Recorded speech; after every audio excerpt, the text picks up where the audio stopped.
అందరికీ నమస్కారం. Once again welcome back to our channel teachers hub. So మనం మరొక రోజు, చివరి రోజు మన భగవద్గీత సెషన్ లో ఉన్నాం. ప్రతిరోజు మనందరి కోసం ముత్యాల సార్ భగవద్గీతలోని శ్లోకాలన్నింటినీ మన ధ్యాన సాధనకు మనము ప్రతిరోజు లైఫ్ లో ఎదురయ్యే సిచ్యుయేషన్స్ ని, ప్రాబ్లమ్స్ ని, సమస్యలను అన్నిటినీ ఈజీగా వాటి నుంచి బయటపడడం ఎలా, సమస్య వస్తే దాన్ని మనం ఎలా చూడాలి అంటే మన రియల్ లైఫ్ కి ఏ శ్లోకాలు దగ్గరగా ఉంటాయో, మన ధ్యాన సాధనకి ఏవి అడ్డుగా ఉండి వాటిని పరిష్కరించుకోవడానికి ఏ శ్లోకాలు అవసరమో వాటిని చాలా సైంటిఫిక్ గా వివరిస్తూ కర్మయోగం అని, విషాద యోగం అని, జ్ఞాన యోగం, అలాగే ఎమోషనల్ ఫిట్నెస్ అని, ఒక యోగి ఎలా ఉంటారని చాలా సైంటిఫిక్ గా మనకి ధ్యాన సాధనకి ఏవి అవసరమో ఆ శ్లోకాలను చాప్టర్ వైజ్ గా వివరిస్తూ నిజ జీవిత ఉదాహరణలతో చెప్తూ మనందరికీ చాలా వివరంగా చెప్పారు. సో మరి ఈ రోజు మనకు ఆ ఇవన్నీ పాటిస్తే వచ్చేదేంటి? మోక్షం. మరి ఆ మోక్ష మార్గం ఎలా వస్తుంది, మోక్షం గురించి భగవద్గీత ఏం చెప్పింది అనే విషయాలను సైంటిఫిక్ గా చెప్పడానికి ముత్యాల సార్ మనతో సిద్ధంగా ఉన్నారు. అందరి తరపు నుంచి welcome to the session sir. Okay, నమస్తే మేడం. అందరికీ ముందుగా మన పరమ గురువైనటువంటి బ్రహ్మర్షి పితామహ పత్రిజీ, అదేవిధంగా స్వర్ణమాల మేడం గారికి, అదేవిధంగా ఈ జూమ్ సెషన్లో ఉన్నటువంటి ఆత్మబంధువులందరికీ నా యొక్క హృదయపూర్వక ధన్యవాదాలు. మనం గత 11 రోజులుగా భగవద్గీతలోని ముఖ్యమైన అంశాలను తీసుకొని వాటిని అన్ని కోణాలలో మానవ జీవితానికి ఏ విధంగా ఈ భగవద్గీత ఉపయోగపడుతుంది, భగవద్గీతను ఏ విధంగా అర్థం చేసుకొని మన సమస్యలను పరిష్కరించుకోవచ్చు, మనల్ని మనమే ఉద్ధరించుకోవచ్చు అనేది మనం గత 11 రోజులుగా శాస్త్రీయంగా అధ్యయనం చేస్తున్నాము. ఈరోజు 11వ రోజు, చివరి రోజు. భగవద్గీతలో మొత్తం 18 అధ్యాయాలు ఉన్నాయి. ఈ 18 అధ్యాయాలలో చివరిది 18వ అధ్యాయము మోక్ష సన్యాస యోగము. అంటే దీనిలో 17 అధ్యాయాల సారాంశాన్ని తీసుకునే ఈ 18వ అధ్యాయం చెప్పడం జరిగింది.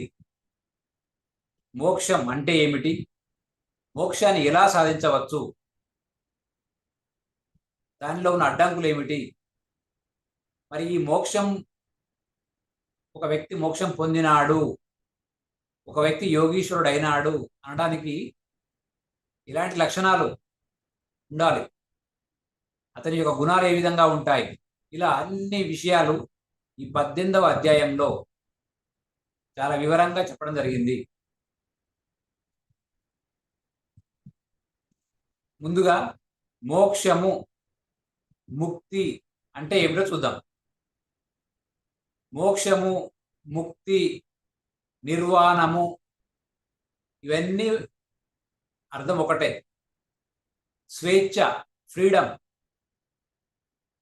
దుఃఖం నుంచి, సమస్యల నుంచి, జన్మ పునర్జన్మ చక్రం నుంచి, కర్మ చక్రం నుంచి స్వేచ్ఛ లభించడము, విముక్తి లభించడము, ఇదే ముక్తి, మోక్షము.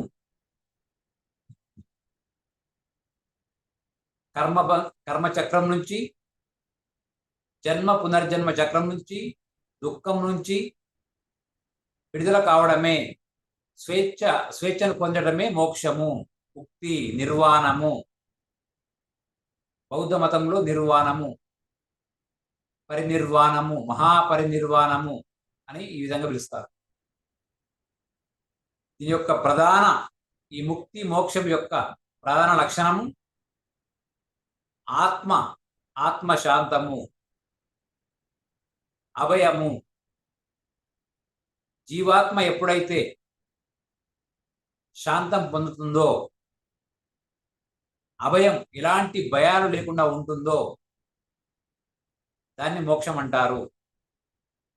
ఇంకో విధంగా చెప్పుకోవాలంటే ఎలాంటి కోరికలు లేని స్థితి, ఎలాంటి కోరికలు లేని స్థితి, ఎలాంటి భయాలు లేని స్థితి. దేని పట్ల అన్ని భయాలను జయించిన వ్యక్తి ముక్తి లభించినట్లు. కేవలం యోగులు మాత్రమే,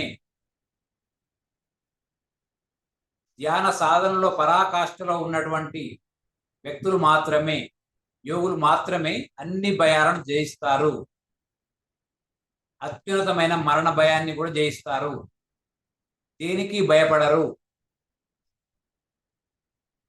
బ్రతికున్నప్పుడే ఎవరైతే చనిపోతారో, బ్రతికుండగానే చనిపోయిన స్థితిని ఎవరైతే అనుభవిస్తారో వారికి మాత్రమే మోక్షము. ఎవరైతే ఒక వ్యక్తి తన యొక్క చివరి రోజుల్లో ఎంతో ఆనందంగా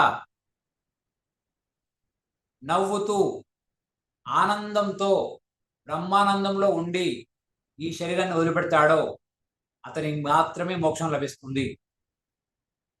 మరి మనం చూడొచ్చు బయట ఈ యొక్క భూప్రపంచంలో మరణం, చావు అనే ఆ పదం వింటేనే కొంతమంది నచ్చదు. చావు మరణం అంటేనే ఆ పదం వినడానికే నచ్చదు. అలాంటి ఎదురైనప్పుడు మన యొక్క వీధుల్లోనో రోడ్డు మీద వెళ్తున్నప్పుడు ఒక రకమైన ఆ క్షణంలో కొద్దిగా వైరాగ్య భావన పొందుతారు. అంతే, అక్కడితో మళ్ళీ దాన్ని వదిలిపెట్టేస్తారు. ఇది కాదు మోక్షం అంటే.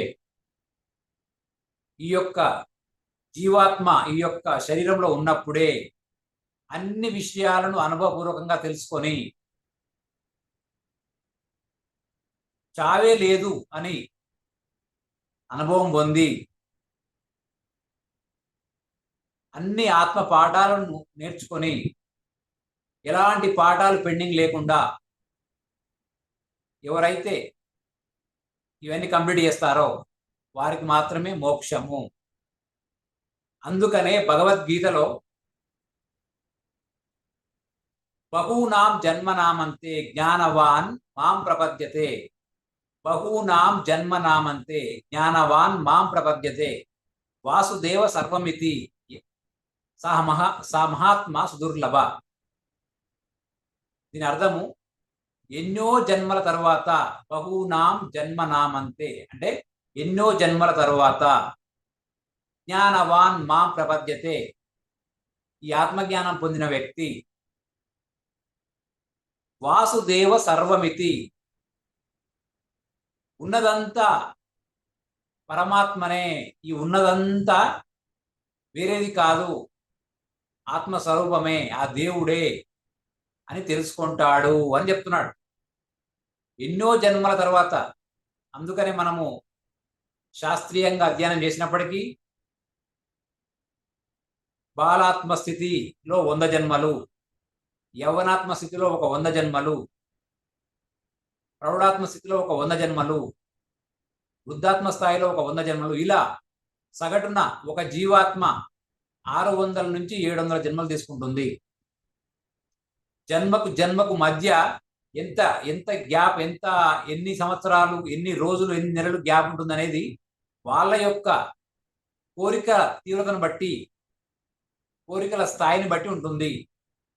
లో లెవెల్ ఆఫ్ సోల్స్ బాలాత్మ స్థితిలో ఉన్నవాళ్ళు కొన్ని నెలల్లోనే, కొన్ని రోజుల్లోనే చనిపోయిన తర్వాత మళ్ళీ ఈ భూమి మీదకి వస్తారు. విపరీతమైన కోరికలు ఉండడం వల్ల ప్రాపంచికం పట్ల ఎవరికైతే ఎక్కువ కోరికలు ఉంటాయో వారు ఈ భూమి మీదకి తొందరగా లాగబడతారు. కొన్ని నెలల్లోనే సూక్ష్మలోకాల్లో వాళ్ళకి ఉండే అవకాశం ఉండదు. అదేవిధంగా ఎవరైతే ఉన్నత ఆత్మలు ఉన్నారో వారికి ఇక్కడ అన్ని ఆత్మపాఠాలు అయిపోయిన తర్వాత, అన్ని విషయాలు నేర్చుకున్న తర్వాత వారి యొక్క ఆత్మ ప్రశాంత స్థితిలోకి వస్తుంది. అప్పుడు మాత్రమే వాళ్ళ యొక్క జీవితాన్ని అన్ని స్థాయిల్లో, అన్ని కోణాల్లో ఈ 600 నుంచి 700 జన్మలు అనుభవించిన తర్వాత అప్పుడు వాళ్ళ జీవాత్మ ప్రశాంత స్థితికి వస్తుంది. అందుకనే బ్రహ్మర్షి పితామహ పత్రిజీ ఒక చిన్న పదంలోనే చెప్పాడు మోక్షం అంటే ఏంది.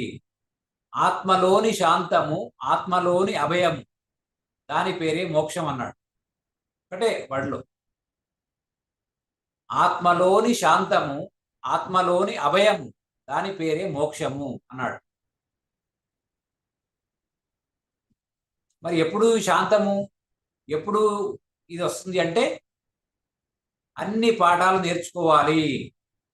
ఒక చిన్న పిల్లవాడు 1వ తరగతి నుంచి PhD వరకు చదివిన తరువాతనే ఉద్యోగం వచ్చినట్లుగా ఇది కూడా అంతే. పురోగమన సిద్ధాంతం అనేది పనిచేస్తుంది. ఒక్కొక్క మెట్టు దాటుతూ వెళ్ళడం జరుగుతుంది.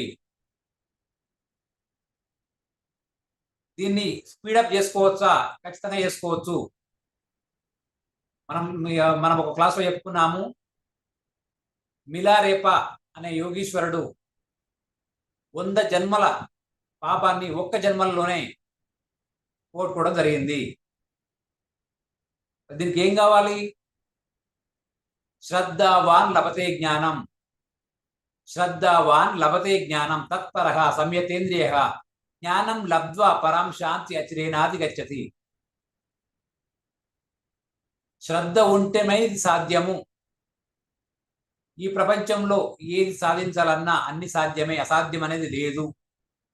దానికి కావాల్సింది శ్రద్ధ, త్రికరణ శుద్ధి. అందుకనే శ్రద్ధావాన్ లభతే జ్ఞానం, శ్రద్ధ ఉంటే జ్ఞానం వస్తుంది.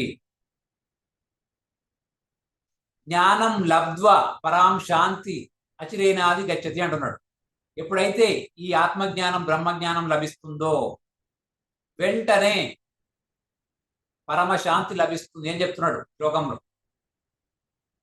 అప్పటి వరకు మీకు ఎన్ని సంపదలు ఉండుగాక, ఎన్ని పదవులు ఉండుగాక, మీ వెంట ఎంతమంది జన సమూహం ఉన్నప్పటికీ ఎప్పుడు ఏదో ఒక రకమైన లోటు మీ జీవితంలో ఉంటుంది. దుఃఖం ఏదో ఒక రోజు వస్తుంది.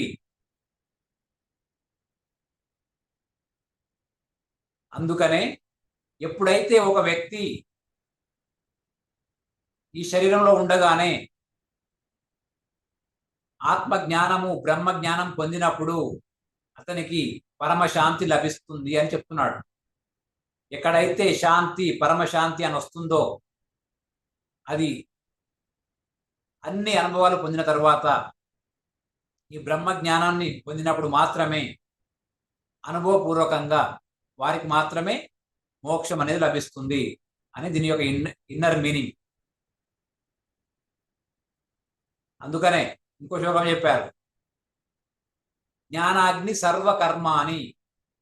జ్ఞానం అనే అగ్ని సర్వకర్మలను దగ్ధం చేస్తుంది. మరి మీరు మోక్షం పొందాలంటే 500 జన్మల్లో అంతకుముందు చేసిన జన్మల్లో తెలియక బాలాత్మస్థితిలో ఉన్నప్పుడు, యవనాత్మగా ఉన్నప్పుడు తెలియని పరిస్థితుల్లో ఈ ప్రకృతి గుణాల వల్ల మీరు చేసిన కర్మలన్నీ దగ్ధమైపోవాలంటే ఆత్మజ్ఞానం పొందవలసిందే. జ్ఞానాగ్ని సర్వకర్మాని, అన్ని కర్మలను దగ్ధం చేస్తుంది. ఎందుకు?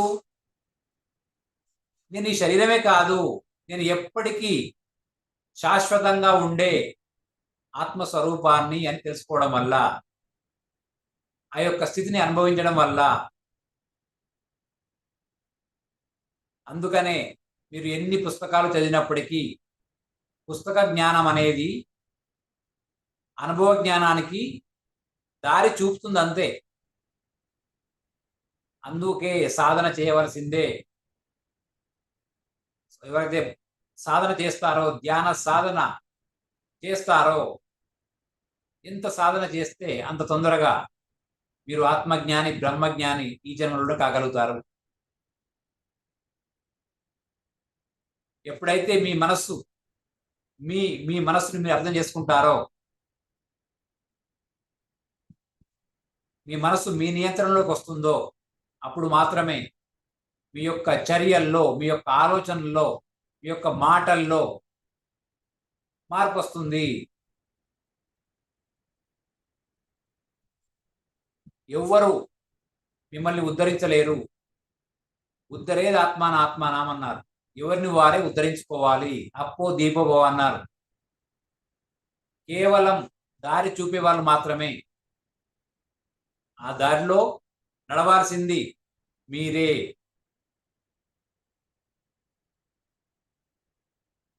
మరి ఈ మోక్షం గురించి భగవద్గీతలో ఇంకా కొన్ని ముఖ్యమైన శ్లోకాలు ఉన్నాయి, చూద్దాం.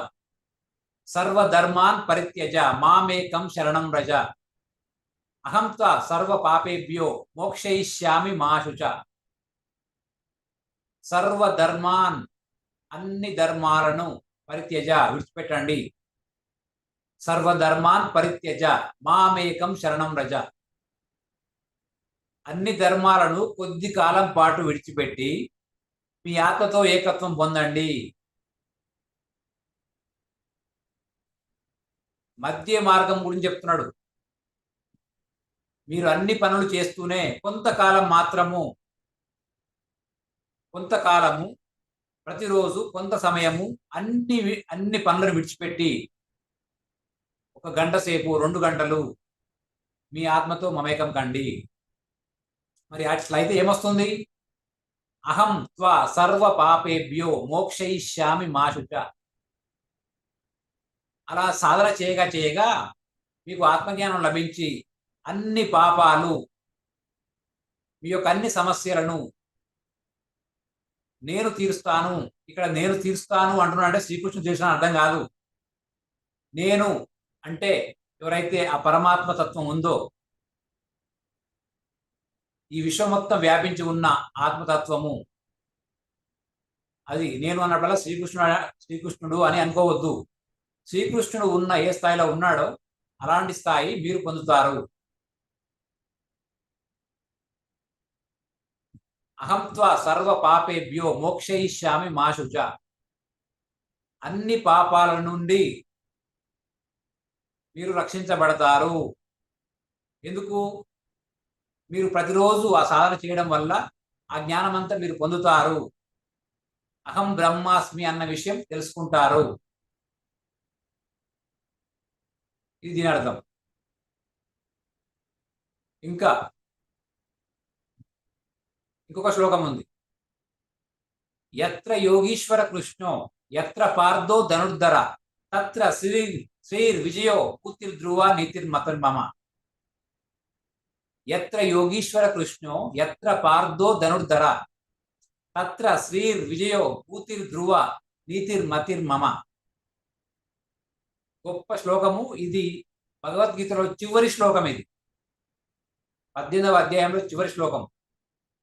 దీని అర్థం ఏంటంటే, ఎక్కడైతే యోగీశ్వరుడైన శ్రీకృష్ణుని లాంటి వాళ్ళు, అంటే యోగీశ్వరులు ఉంటారో, ఎక్కడైతే అర్జునుడిలాగా కర్మయోగి ఉంటాడో, తన యొక్క కర్తవ్య కర్మలను సరిగ్గా నిర్వర్తించే వ్యక్తి ఉంటాడో, రెండు చెప్తున్నాడు.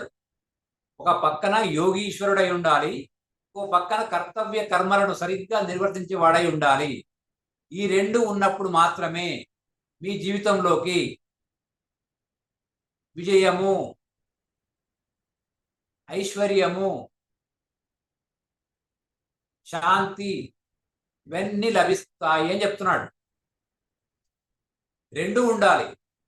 ఒక పక్కన యోగి అయి ఉండాలి, ఇంకో పక్కన కర్తవ్య కర్మలను సరిగ్గా నిర్వర్తించే గుణం ఉండాలి. నేను చేస్తున్నాను అనే భావన వదిలిపెట్టాలి. నా ద్వారా చేయబడుతుంది అన్న స్పృహలో ఉండాలి. ఒక గొప్ప శ్లోకం ఇది. సంకల్ప శక్తి అంటే చాలా మంది కోరుకుంటే అయిపోద్దా అని చాలా మంది అడుగుతారు. అంటే మనకు ఏది కావాలంటే అది కోరుకుంటే అయిపోద్దా? అయిపోదు. అందుకని ఈ శ్లోకంలో చెప్తున్నాడు, ఒక వైపున యోగి అయి ఉండాలి, ఇంకో వైపున మీ ప్రయత్నం మీరు చేస్తూ ఉండాలి. ఆ యొక్క పని పట్ల 100% మీ యొక్క ధర్మాన్ని నిర్వర్తించాలి. అప్పుడు మాత్రమే మీరు అనుకున్న విషయాలు, మీరు ఏమి కావాలనుకుంటే అవి మీ జీవితంలోకి వచ్చి తీరుతాయి.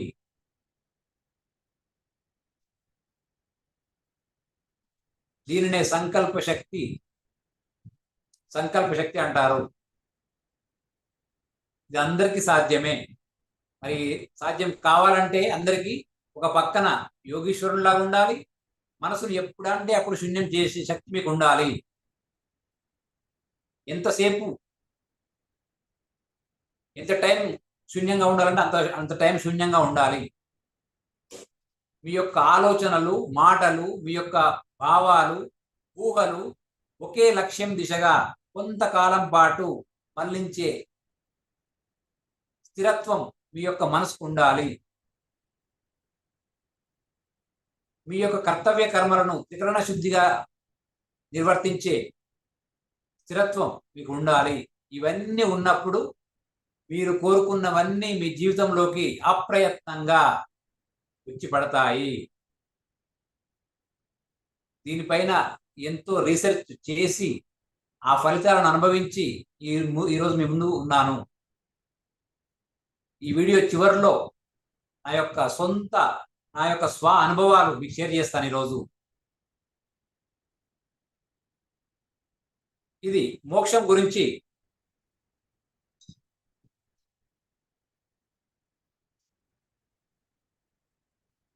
ఇంకా మోక్షం గురించి భగవద్గీతలో ఏమని చెప్పారో చూద్దాం. మోక్షం అంటే ఒక మనిషి లోపల అన్ని కోరికలు, అన్ని భయాలు పోయిన స్థితి.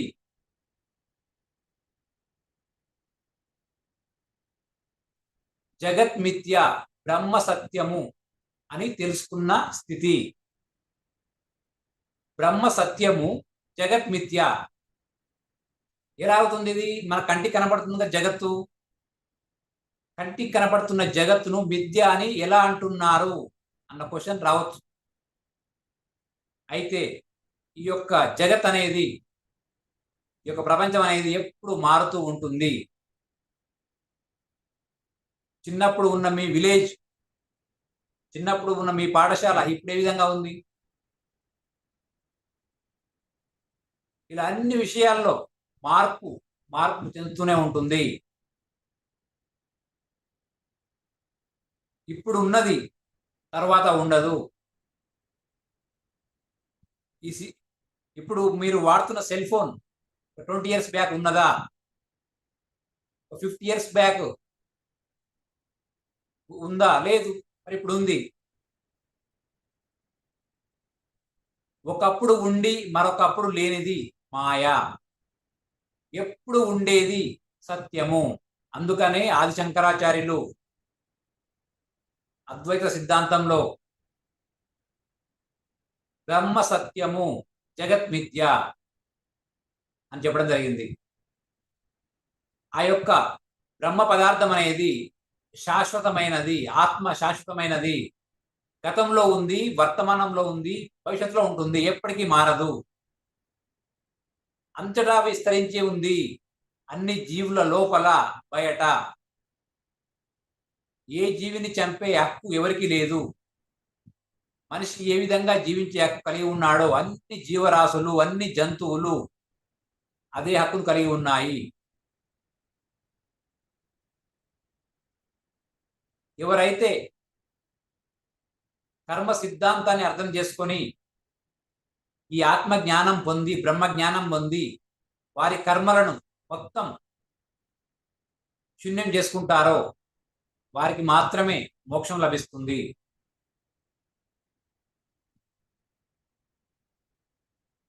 మోక్ష మార్గంలో ఉన్నవారు ముముక్షులుగా ఉంటారు. ఎప్పుడు సత్యం పట్ల వారి శ్రద్ధ ఎప్పుడు సత్యం పట్లనే ఉంటుంది, ప్రాపంచిక వస్తువుల పట్ల ఉండదు. కేవలం వాళ్ళ యొక్క విధి నిర్వహిస్తారు అంతే. తామరాకు మీద నీటి బొట్టులా. కానీ వారి దృష్టి మొత్తం సత్యంపై ఉంటుంది, ఆ శాశ్వత పదార్థం పైన ఉంటుంది. కాబట్టి ఇప్పుడు ఒక చిన్న ఉదాహరణ చెప్దాం. మనకందరూ తెలుసు, ప్రపంచ విజేత అలెగ్జాండర్ గ్రీసు యువరాజు అయిన అలెగ్జాండర్ ఈ ప్రపంచంలోని అనేక దేశాల రాజులను ఓడించి అక్కడ సంపదను కొల్లగొట్టుకొని వస్తూ భారతదేశాన్ని రావడం జరుగుతుంది. భారతదేశంలో ఇప్పుడే కాదు, కొన్ని వేల సంవత్సరాల నుంచి యోగీశ్వరులు ఎక్కువగా ఉన్న దేశము. ఈ అలెగ్జాండరు తన కింద ఉన్న మంత్రిని అడుగుతాడు, ఇక్కడ ఏమైనా చెప్పుకోదగ్గ విశేషాలు ఉన్నాయా అంటే, స్వామీజీ ఇక్కడ చెప్పుకోదగ్గ విశేషాలు ఏం లేవు, కానీ ఒక వ్యక్తి ఉన్నాడు, ఆయన పేరు డయోనిసిస్. ఏంది ఆయన గొప్పతనం అంటే, ఆయనకు ఏమీ లేదు కానీ ఎప్పుడు ఆనందంగా ఉంటాడు.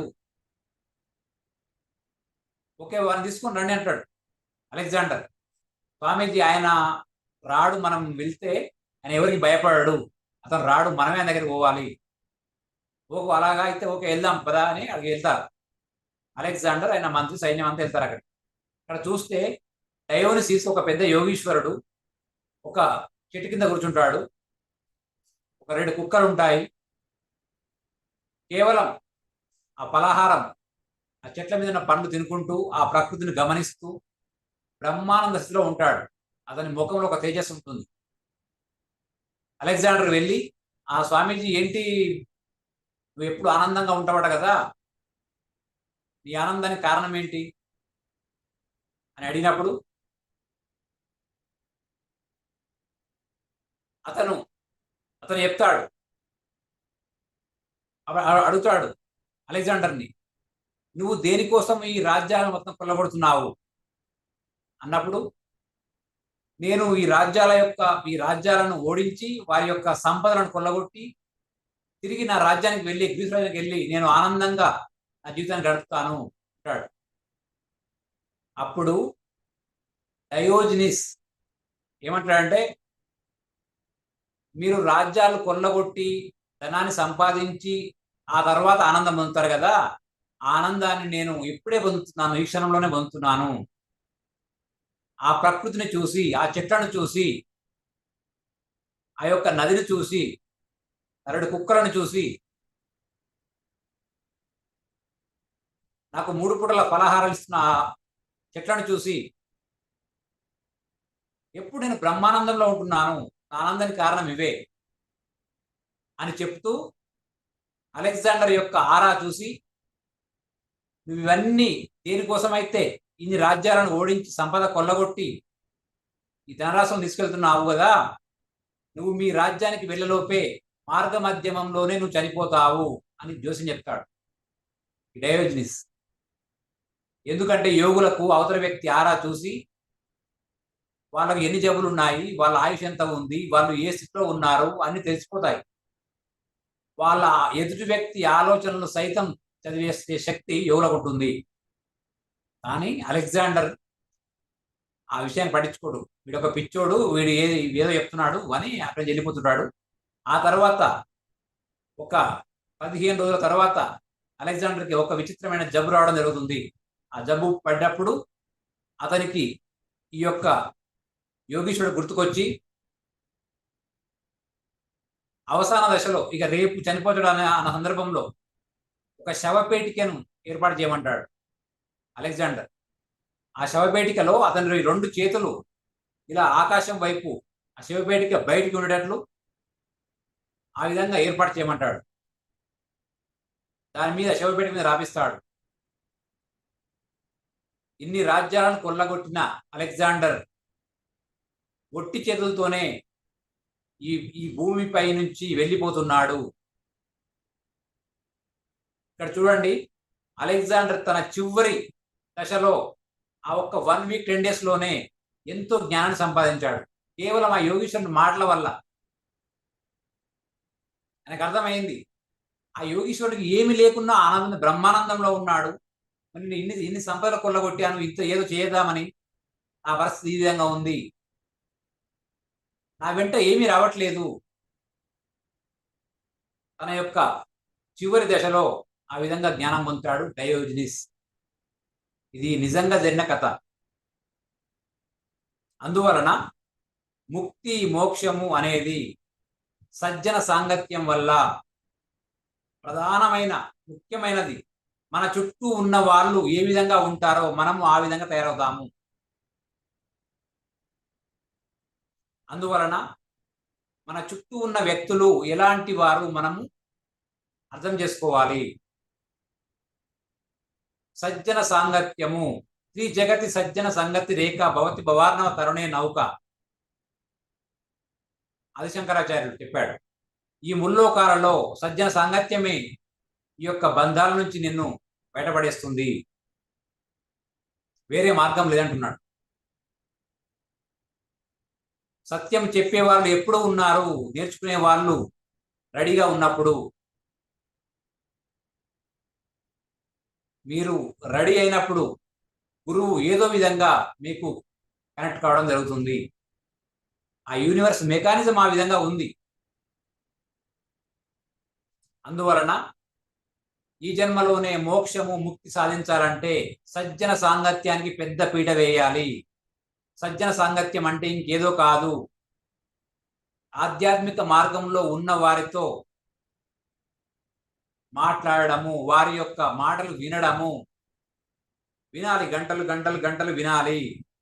అలా విన్నప్పుడు అవి మీ లోపలికి వెళ్ళి మీ యొక్క 6 శరీరాలను క్లీన్ చేస్తున్నాయి, మనసు క్లీన్ అయిపోతుంది. ఇది ప్రతిరోజు ఉండాలి. ఎప్పుడైతే డీవియేషన్ వస్తుందో మళ్ళీ ఈ మాయలో పడడం జరుగుతుంది. ఆధ్యాత్మికత అనేది, భగవద్గీత అనేది ముసలి వారికి కాదు, చిన్నతనం నుంచే 7 సంవత్సరాల వయసు నుంచే నేర్చుకుంటే వారి జీవితం అద్భుతంగా ఉంటుంది.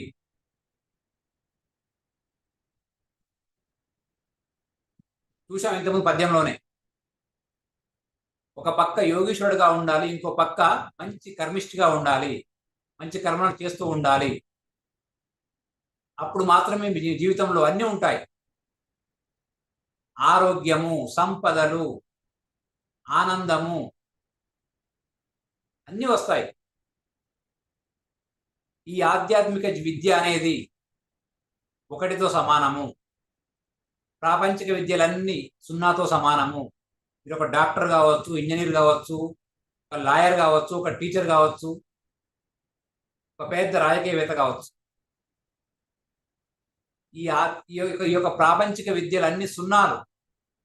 వాటి పక్కన 1 ఆధ్యాత్మిక విద్య అనేది లేకపోతే ఆ 1 ఆ 0ల పక్క 1 పెడితేనే దానికి విలువ. 1 తీసేస్తే అవన్నీ 0లే. ఎందుకు? వాని యొక్క గుణాలను బట్టి, వాని యొక్క మనస్సును బట్టి ఎప్పుడు ఏం జరుగుతుందో అర్థం కాదు. వారికి దుఃఖం ఎప్పుడు వస్తుందో అర్థం కాదు. డబ్బులు ఉన్న వాళ్ళంతా సుఖంగా ఉన్నారని అనుకోవద్దు.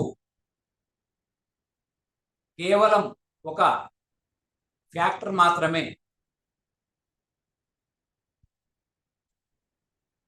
అందుకనే ఆధ్యాత్మిక విద్య లేని ఇతర విద్యలన్నీ గుడ్డి విద్య అంటారు. ఏ విద్య నేర్చుకుంటే ఇంకా ఏ విద్య నేర్చుకోని అవసరం లేదో అదే బ్రహ్మ విద్య.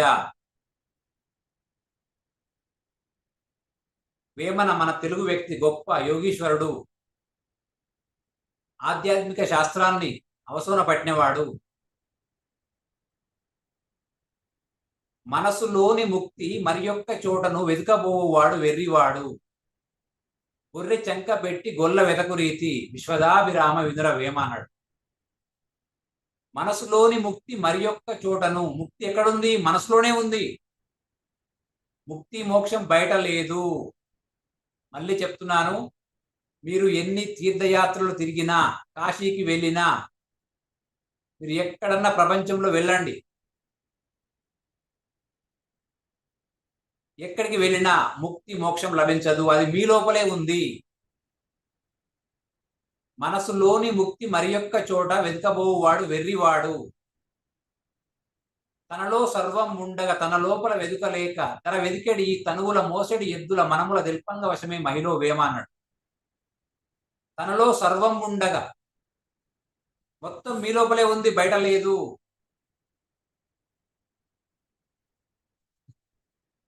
బ్రహ్మం మనంగా వేరే పరదేశంన లేదు. బ్రహ్మం మనంగా తానే బట్టబయలు. తన్ను తానెరిగినా తానేపో బ్రహ్మం. చూడండి వేమన ఎంత అద్భుతంగా చెప్పాడు. ఆదిశంకరాచార్యులు భజగోవిందంలో ఇదే చెప్పాడు, వేమనాచార్యులు ఇదే చెప్పారు, భగవద్గీతలో ఇదే ఉంది, యోగ వాసిష్టంలో ఇదే ఉంది, అష్టావక్ర గీతలో ఇదే ఉంది. సత్యము ఎక్కడ వెతికినా అదే, మారదు. జీసస్ క్రైస్ట్ అదే చెప్పిండు, unless you become a child you did not enter Kingdom of God అన్నాడు. జీసస్ క్రైస్ట్ అదే చెప్పాడు. చిన్న పిల్లవానిగా మారు అంటే మీ లోపల ఉన్నటువంటి భయాలు తీసివేయి, నీ యొక్క మనసును క్లీన్ గా చేసుకో. చిన్న పిల్లవానిగా మారినప్పుడు మాత్రమే అంటే అదే అర్థం. అన్ని గ్రంథాల్లో అదే ఉంది. సత్యం ఒక్కటే, సత్యం మారదు. కాబట్టి ముక్తి మోక్షం అనేది అత్యంత సులభము. మూడు విషయాలు: సజ్జన సాంగత్యము, ఈ యొక్క ఆధ్యాత్మిక విద్యలో ఉన్నవారి యొక్క అనుభవాలు వినండి ప్రతిరోజు. మీకు ఎంత టైం ఉంటే అంత, ప్రతిరోజు ఇది గుర్తుపెట్టుకోవాలి. ఎప్పుడైతే గ్యాప్ వస్తుందో మీ యొక్క అభివృద్ధి తగ్గుముఖమడుతుంది. మొదటిది సజ్జన సాంగత్యము, రెండవది స్వాధ్యాయము, ఆధ్యాత్మిక పుస్తకాలు చదవాలి. సజ్జన సాంగత్యము, ఆధ్యాత్మిక పుస్తకాలు చదువుతున్న కొద్దీ మీ లోపల సాధన చేయాలనే తపన పెరుగుతుంది. అప్పుడు సాధన కూడా చేస్తుంటారు. ఈ మూడు ఎవరైతే ప్రతిరోజు సజ్జన సాంగత్యము, స్వాధ్యాయం అంటే పుస్తకాలు చదవడము, ధ్యాన సాధన, ఈ మూడు ప్రతిరోజు ఎవరైతే తూచా తప్పకుండా వారి జీవితంలో పాటిస్తారో ఈ జన్మలోనే ముక్తి మోక్షము 100% పొందుతారు. అత్యంత సులభము. శ్రద్ధ ఉన్న వారికి.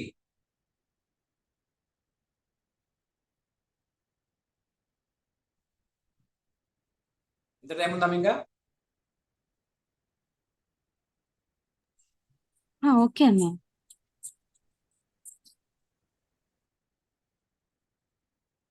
ఓకే మై డియర్ ఫ్రెండ్స్,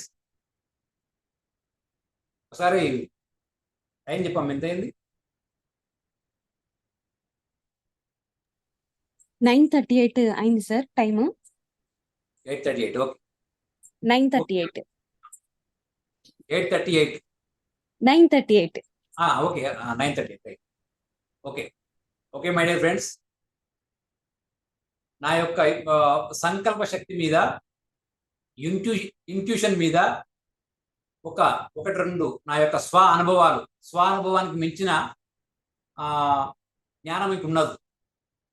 సొంత అనుభవము, దానికి మించిన జ్ఞానం ఉండదు. నేను ఒకనొక కేసు ఇన్వెస్టిగేషన్ చేస్తున్నప్పుడు, అది ఒక మిస్సింగ్ కేసు. మైనర్ అమ్మాయి, 16 years ఏజ్. వారు ఆ 16 years ఏజ్ అమ్మాయికి మ్యారేజ్ ఫిక్స్ చేశారు. మీకు తెలుసో తెలియదో, ఇప్పటికీ బాల్య వివాహాలు జరుగుతున్నాయి మన రాష్ట్రంలో, పక్క రాష్ట్రాల్లో కూడా. అలాంటి ఒకనొక కేసు ఇన్వెస్టిగేషన్ ఆఫీసర్ నాకు ఇవ్వడం జరిగింది. ఆ అమ్మాయి 16 years అమ్మాయి 21 years అబ్బాయితోని వెళ్ళిపోవడం జరిగింది. అయితే ఆ అమ్మాయికి మ్యారేజ్ ఇంకొక 10 days లో అవుతుంది అన్న సందర్భంలో, 10 days లో అమ్మాయి మ్యారేజ్ ఉంది. ఈ 10 days ముందు వేరే అబ్బాయితో ఈ అమ్మాయి వెళ్ళిపోయింది ప్రేమ పేరుతో. వాళ్ళ మదర్ ప్రతిరోజు నా దగ్గర రావడం, సార్ మా అమ్మాయి మ్యారేజ్ ఉంది, ఏడ్చుకుంటూ డే మొత్తం అక్కడే కూర్చోవడం, అన్నం తినదు, నీళ్ళు తాగదు. సార్ మా జీవితం మీ చేతిలో ఉంది, మా అమ్మాయిని వెతికి పెట్టండి. ఆ తీసుకువెళ్ళిన వ్యక్తి, వాడు ఎడ్యుకేటెడ్, చదువుకున్నాడు, మనకి అన్ని తెలుసు. వాడు ఏ సెల్ ఫోన్ వాడట్లేడు, ఎలాంటి టెక్నాలజీ వాడట్లేడు. అలాంటి కేసును డీల్ చేస్తున్నప్పుడు ఒక 3-4 days ఒక 4 days తర్వాత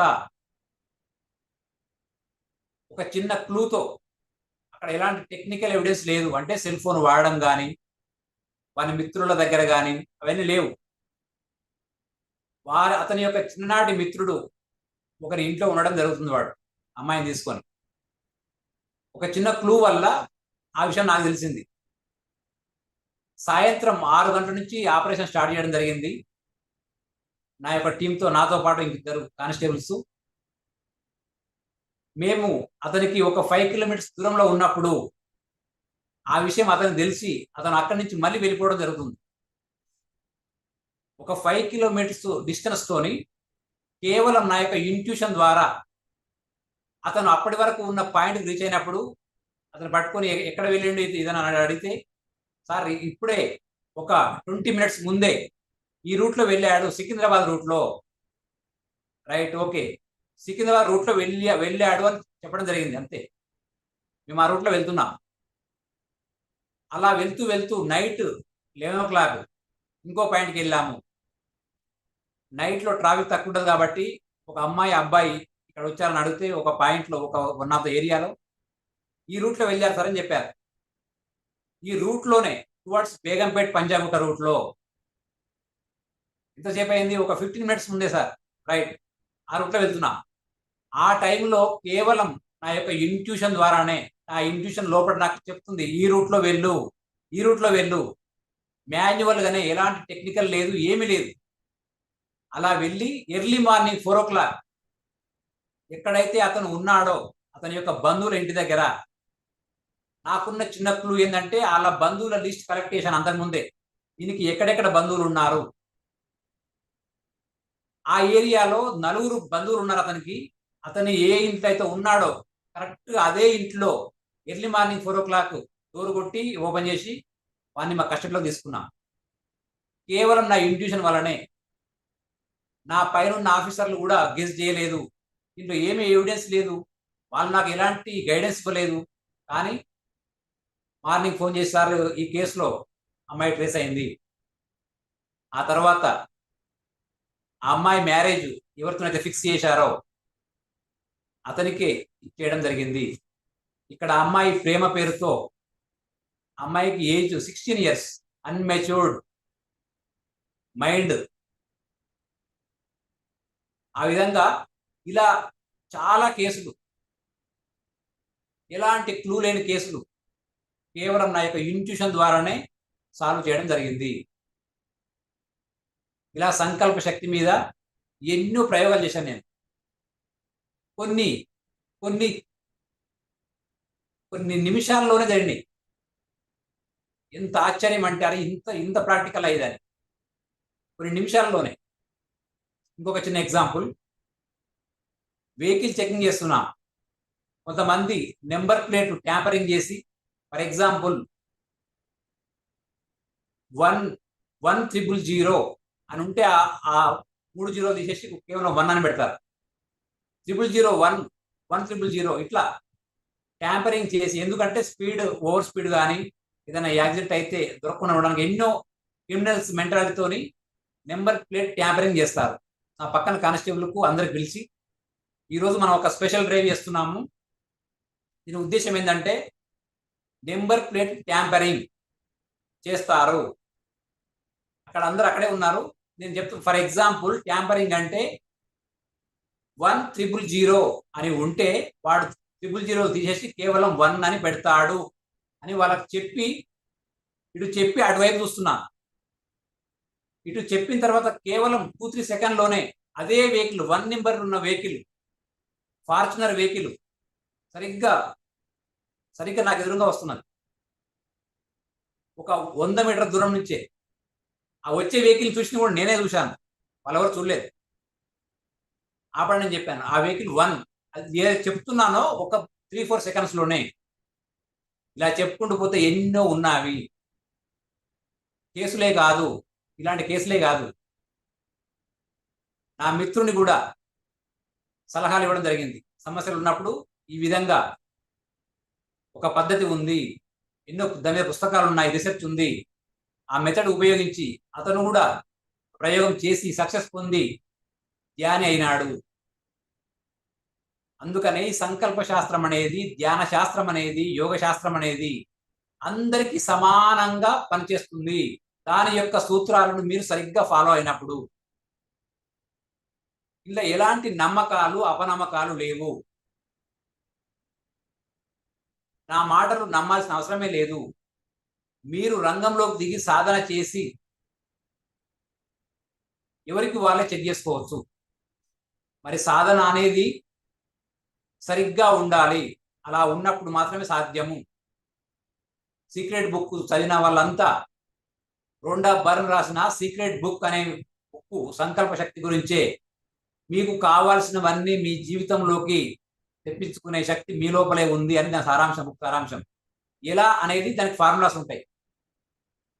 మరి ఆ బుక్ చదివిన 100 మంది చదివితే దాంట్లో 99% మంది ఫెయిల్యూర్ అయ్యారు. ఆ 1% సక్సెస్ అయింది కేవలం యోగీశ్వరులే. ఎప్పుడంటే అప్పుడు మనసును శూన్యం చేసుకునే వాళ్ళే. అందుకనే ప్రతిదానికి మీరు ఏది సాధించాలన్నా ధ్యానము, స్వాధ్యాయము, సజ్జన సాంగత్యము, ఈ మూడు సరిగ్గా ఎవరైతే నేర్చుకుంటారో, ప్రతిరోజు పాటిస్తారో వారి జీవితంలో అన్ని వస్తాయి. ఓకే మై డియర్ ఫ్రెండ్స్, ముందు ముందు నేను చెప్పేది ఒకటే, ఈ యొక్క ఆధ్యాత్మికత అనేది ఎప్పుడు ఈ కనెక్షన్లో ఉండాలి అంటే, ఎవరైతే ఈ ధ్యానంలో సీనియర్స్ ఉన్నారో వారితో సాంగత్యంలో ఉండాలి. ఎందుకు ఉండాలి? ఒక 1 వీక్ తర్వాత ఇదంతా మర్చిపోవడం జరుగుతుంది. మాయ అనేది మీ పక్కనే ఉంటుంది, మాయ కమ్మేస్తుంది. దీన్ని యోగ భ్రష్టత్వం అంటారు. ఎంతో మంది చూసాం. మా పక్క విలేజ్ లోనే 10 ఇయర్స్ యోగిగా ఉండి ఆ 10 ఇయర్స్ తర్వాత మళ్ళీ మద్యము, మత్తు పదార్థాలు, మాంసము మరి స్టార్ట్ చేసాడు. అన్ని విషయాలు సాధన మొత్తం పోయింది. ఎందుకు? దానికి ఎన్నో కారణాలు. అందుకనే మాయ అనేది మీ పక్కనే ఉంటుంది. దీన్ని యోగ భ్రష్టత్వం అంటారు. కాబట్టి ఈ కనెక్షన్ అనేది ఎప్పుడు ఉండాలి, ఎప్పటికీ ఉండాలి, నిరంతరం కొనసాగుతూ ఉండాలి. ఓకే మై డియర్ ఫ్రెండ్స్, ఇంకేదన్నా మీకు డౌట్స్ ఉన్నా, ఫీడ్బ్యాక్ ఇవ్వాలనుకున్నా మాట్లాడచ్చు. Thank you very much. Sambasivarao sir గారు మాట్లాడతారు మన సెషన్ గురించి. సార్ మీరు మాట్లాడొచ్చు సార్, మీరు అన్మ్యూట్ చేసుకొని మాట్లాడొచ్చు సార్ ఇప్పుడు. నమస్కారాలండి. ముత్యాల మాస్టర్కి, ధనలక్ష్మి మాస్టర్కి, ఇది జూమ్లో ఉన్న ఇతర మాస్టర్లందరికీ నా ధన్యవాదాలు నాకు ఈ అవకాశం ఇచ్చినందుకు. నేను ప్రతిరోజు ముత్యాల సార్ జూమ్లో వస్తున్నాను, లేదంటే యూట్యూబ్లో చూస్తున్నాను. ప్రతిరోజు 3 సార్లు ప్రతి దాన్ని కూడా. ఒక 8th నాడు వచ్చింది మాత్రం చూడలేదు, కానీ ఇంతవరకు మిగతా అన్ని ప్రతిరోజు ప్రతి డే చూస్తూనే ఉన్నాను. నేను భగవద్గీతను గురించి చాలా ఆశ్చర్యకరమైన విషయం ఏంటంటే, మనం ఇంతకాలం ఆధ్యాత్మికంగా విన్న విషయాలన్నీ కూడా ఇందులో అనే విషయం నాకు తెలియదు. ఎక్కడి నుంచో ఈ ఎంత యోగులు అనుభవంతో చెప్తున్నారేమో అనుకున్నా. మొత్తం మూలం భగవద్గీత అనేది ముత్యాల మాస్టర్ గారి ఉపన్యాసం ద్వారా నాకు తెలిసింది. కానీ అరటికాయ ఒలిసిపెట్టినట్టు, అసలు అంతకన్నా కూడా ఒక 4 ఫ్రెండ్స్ని అట్లా వ్యాహ్యాలకి లేదా ట్రెక్కింగ్కి వెళ్తే ఇలా రాబాయ్ అని తేలిగ్గా ఎలా చెప్తున్నారో అంత అలవోకగా ఉన్నది. మీ అన్ని చక్కగా బ్రెయిన్లోకి చక్కగా వెళ్ళి కూర్చుంటున్నాయి. చాలా నాకు చాలా హాయిగా ఉంది. దీన్ని నేను కంటిన్యూ చేస్తాను సాధన. ఈ మధ్య నాకు కొద్దిగా సాధన కుంటుపడింది.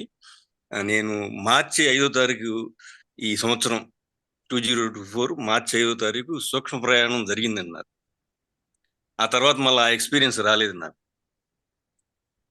చాలా బాగా అనిపించిందండి. ఇప్పుడు ఈ భగవద్గీతని ఇంకా ఎక్కువగా నేను పదే పదే మీ వీడియోలు ఇవన్నీ కూడా ఫాలో అవుతుంటాను. చాలా చక్కగా ఎలా ఉందంటే, పక్కన గోరు ముద్దలు తినిపిస్తారు చూడండి తల్లి, అలా ఉన్నాయి మీ వాక్యాలు. చక్కగా సెట్ అవుతుంది. నేను కాలేజీ రోజుల్లో మాకు జువాలజీ మాస్టర్ ఉండేవారు. ఆయన పాఠం చెప్తే నేను మళ్ళా బయటకు వచ్చి చదివేవాడిని కాదు, మళ్ళీ బయట వేరే వాళ్ళకి చెప్తుండేవాడిని.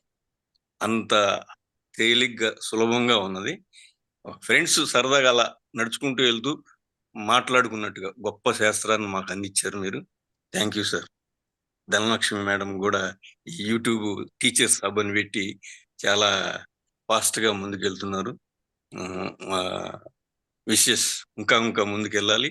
మాలాంటి వాళ్ళని యోగులుగా వచ్చే సంవత్సరం నాటికి ఆవిడ తయారు చేస్తుందని నాకు గాఢ విశ్వాసం. ఎందుకంటే ఇంత సింపుల్ భగవద్గీతని ఇది తర్వాత యూస్ పెరుగుతాయి. ఇప్పుడు లేవు అనుకోవడానికి లేదు, కానీ యూస్ మెల్లగా దీంట్లో సబ్జెక్టు జీర్ణించుకున్న వాళ్ళు కంటిన్యూ అవుతుంటారు.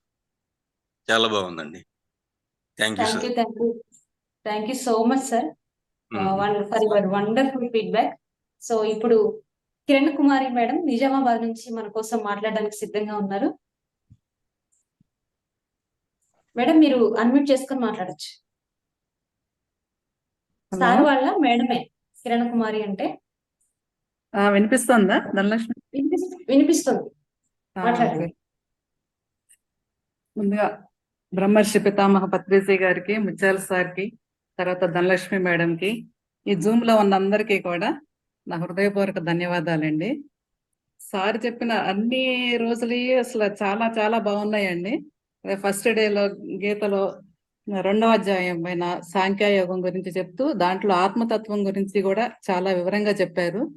ఈ సాంఖ్యయోగంలోనే కర్మ సిద్ధాంతం గురించి, కార్యకారణ సంబంధం గురించి చెప్పి మనం ప్రతిఫలాపేక్ష లేకోకుండా కర్మలను ఎలా చేయాలో చాలా బాగా వివరించారు. ఈ క్షణంలో ఉంటూ త్రికరణ శుద్ధితో పనిచేసినట్లయితే ఆ పని యొక్క ఫలితం 100% మనకి వస్తుంది అని చెప్పారు.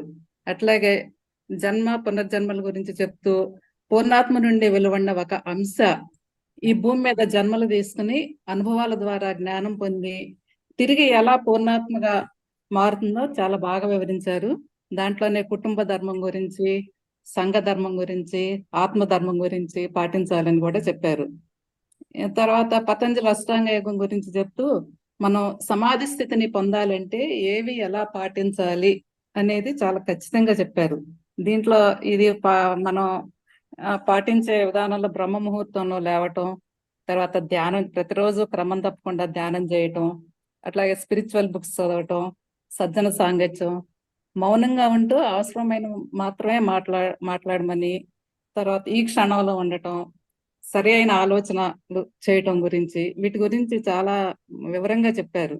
అసలు ఏ ఎపిసోడ్ లో ఉన్నా కూడా మన ధ్యాన సాధనే చాలా అత్యుత్తమమైనది. మనకి ఏది సాధించాలన్నా కూడా ధ్యాన సాధనే. ధ్యాన సాధనలో కూడా ముందు పత్రిజీ చెప్పినట్టుగా ధ్యాన సాధన క్రమం తప్పకుండా 3 గంటలు చేయటం, తర్వాత సజ్జన సాంగత్యం, స్పిరిచువల్ బుక్స్ చదవటం, వీటి గురించి బాగా నొక్కి నొక్కి చెప్పారు సారు. మీ అసలు అట్లా చెప్పిన విధానం మాకు ఎలా ఉందంటే ఈ సాధన మేము ఖచ్చితంగా చెయ్యాలి అని బాగా ఇన్స్పిరేషన్ కలుగుతుందండి మాకు. ఖచ్చితంగా మేము చేస్తాము. తర్వాత అట్లాగే మనలో ఉన్న 4 గుణాల గురించి చెప్తూ తమో గుణం నుండి నిర్గుణ స్థాయికి రావాలంటే ఏం చేయాలో మీరు అనుభవపూర్వకంగా మాకు ఉదాహరణలతో మరీ చెప్పారు. అవి మీరు చెప్పే ఉదాహరణలో అసలు ఎంత లైవ్ లో జరిగిన సంఘటనలు కాబట్టి చాలా మనసుకు హత్తుకుంటున్నాయి అవన్నీ కూడా. తర్వాత మన ఎమోషనల్ బ్యాలెన్స్ గురించి చెప్తూ ఆ ఎమోషనల్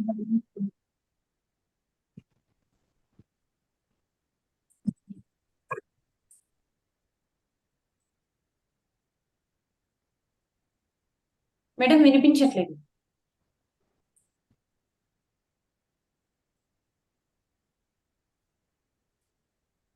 సార్ మీకు వినిపిస్తుందా మేడం మాట్లాడుతుంది? ఇప్పటిదాకా వచ్చిన బానే, ఇప్పుడు వినిపించట్లేదు. ఓకే. వినిపించట్లేదు, కట్ అవుతుంది. అదే మన ఎమోషనల్ బ్యాలెన్స్ గురించి చెప్తూ మన ఎమోషనల్స్ ని ఏ విధంగా కంట్రోల్ చేసుకోవాలో చాలా వివరంగా చెప్పారు. ఈ ఎమోషనల్ బ్యాలెన్స్ ప్రాముఖ్యత గురించి చెప్తూ లైవ్ లో జరిగిన సంఘటనలు కూడా సార్ ఎగ్జాంపుల్స్ గా చెప్పారు. సమస్థితిలో ఉన్నప్పుడు మాత్రమే మనం నిర్ణయాలు తీసుకోవాలని, ఆఖరికి మనం పాజిటివ్ ఎమోషనల్ లో ఉన్నప్పుడు తీసుకునే నిర్ణయాలు కరెక్ట్ కావని కూడా చెప్పారు. అట్లాగే క్షేత్రం అంటే ఏంటి, క్షేత్రజ్ఞుడి గురించి అంటే ఏంటి చెప్పారు. ఎవరైతే ఈ క్షేత్రం గురించి, క్షేత్రజ్ఞుడి గురించి పూర్తిగా అనుభవపూర్వకంగా తెలుసుకుంటారో వారికి పునర్జన్మ ఉండదు అని అసలు సార్ ఏది చెప్పినా కూడా అనుభవపూర్వకంగా చెప్తున్నారు కాబట్టి నొక్కి నొక్కి ఇది కరెక్ట్, ఖచ్చితంగా ఇలాగే ఉండాలి అనే మాకు తెలుసుకునేటట్లుగా చాలా బాగా చెప్పారండి. అట్లాగే అర్షడ్ వర్గాలను ఎలా జయించాలి, దాంట్లో దైవీ సంపద, అసుర్ సంపద గురించి చెప్పారు. శాశ్వతమైన దాన్ని ఫోకస్ చేయాలని, దానికి ధ్యాన సాధనే మార్గం అని కూడా చాలా బాగా చెప్పారు. తర్వాత ఒక యోగీశ్వరులు ఎలా ఉంటారో వారి లక్షణాలు ఏంటో, వారి వేషధారణ, ఆహారపు అలవాట్లు, తర్వాత వారికి బాగా సంకల్ప శక్తి ఉంటుందని, వారు మితభాషలని చాలా బాగా చెప్పారు సార్. అట్లాగే నిన్నటి దాంట్లో మరణానంతర జీవితం గురించి అసలు మేము అది చెప్పలేము సార్. అది అనుభవించి మేము తెలుసుకోవాల్సింది సూక్ష్మ శరీరయానం గురించి. అది మేము సాధన చేసి అనుభవించాల్సింది. అది కూడా చాలా బాగుంది సార్. నాకు ఈ అవకాశం ఇచ్చినందుకు భగవద్గీత మేడంకి, నేను ఇంత బాగా చెప్పిన విషయాలు సార్కి నేను హృదయపూర్వక నమస్కారాలు. Thank you sir, thank you very much. మళ్ళీ మళ్ళీ వింటూ ఉంటామండి. అసలు ఈ భగవద్గీత గురించి మనం మామూలుగా చదివేదానికంటే కూడా ముందు మీరు చెప్పిన ఈ ఎపిసోడ్లన్నీ మేము పూర్తిగా విని 1కి 10 సార్లు విని తర్వాత భగవద్గీత గురించి తెలుసుకుంటే బాగా అర్థమవుతుందని నాకు అనిపిస్తోందండి. అంత బాగా చెప్పారు మీరు. Thank you Thank you, sir, thank thank you so much. Madam thank you very much your feedback. మీరు ఒక రిటైర్డ్ టీచర్స్ అయ్యుండి మీరు ఈ ఏజ్లో చూశాను మేడం. మీ యొక్క సాధన కూడా నేను చూశాను.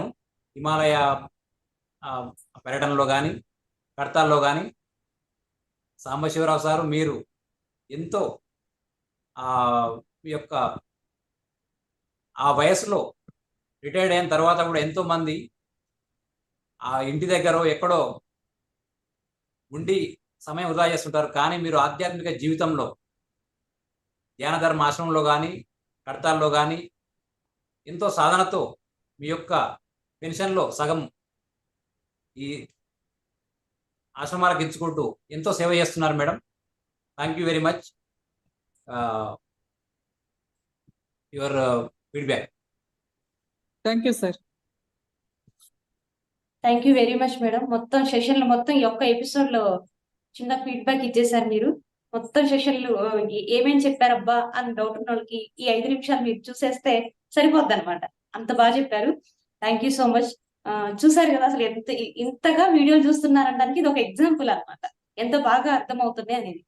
సో ఇప్పుడు ఆడియన్స్ నుంచి ఎవరైనా మాట్లాడాలనుకుంటే మాట్లాడొచ్చు, లేకుంటే సార్ అశ్వత్ మాట్లాడుతా అన్నారు కదా, మాట్లాడించవచ్చు. సార్ వాళ్ళ బాబు మాట్లాడతారంట, చూద్దాం సార్ వాళ్ళ బాబు ఎలా మాట్లాడతారు. హాయ్ ఫ్రెండ్స్, నా పేరు అశ్వత్. నేను హైదరాబాద్ నుంచి వచ్చాను. నేను 4th క్లాస్ చదువుతున్నాను. ముందుగా మన బ్రహ్మర్షి పితామహ పత్రికకి స్వర్ణమాలమ్మకి ధన్యవాదాలు. నేను ఇప్పుడు చెప్పబోయే శ్లోకం 4వ అధ్యాయం 39వ శ్లోకం. ఆ బ్రహ్మ భువనాలు పునర్జన్మ విద్యతే. దీని అర్థం ఒక మనిషి భౌతిక శరీరం కాదని ఆత్మ పదార్థాన్ని తెలుసుకునేంత వరకు పునర్జన్మ తప్పదు. Thank you. Thank you so much. చాలా బాగా చెప్పావు అశ్వత్. ఇంకేమైనా వచ్చా? వాయిస్ క్లియర్ గా లేదు. మామ. దీని అర్థం ఎక్కడైతే ఆత్మ జ్ఞాని కర్మయోగి ఉంటాడో అక్కడ ఆనందం సంపదలు ఉంటాయి. Thank you. Super super super. నువ్వు రోజు చాలా బాగా చెప్పారు అదే, చాలా బాగా చెప్పారు. సో ఎవరైనా మాట్లాడాలనుకుంటే హ్యాండ్ రైజ్ చేయొచ్చు.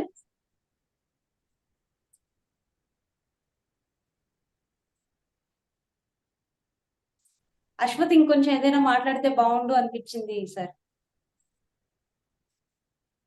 రోజు ధ్యానం చేస్తున్నాడా, భగవద్గీత ఎలా చదువుతున్నాడు, ఎలా ఈ శ్లోకాలు నేర్చుకున్నాడో చెప్తే బాగుండేది అనిపించింది. ఎవరు నేర్పించారు?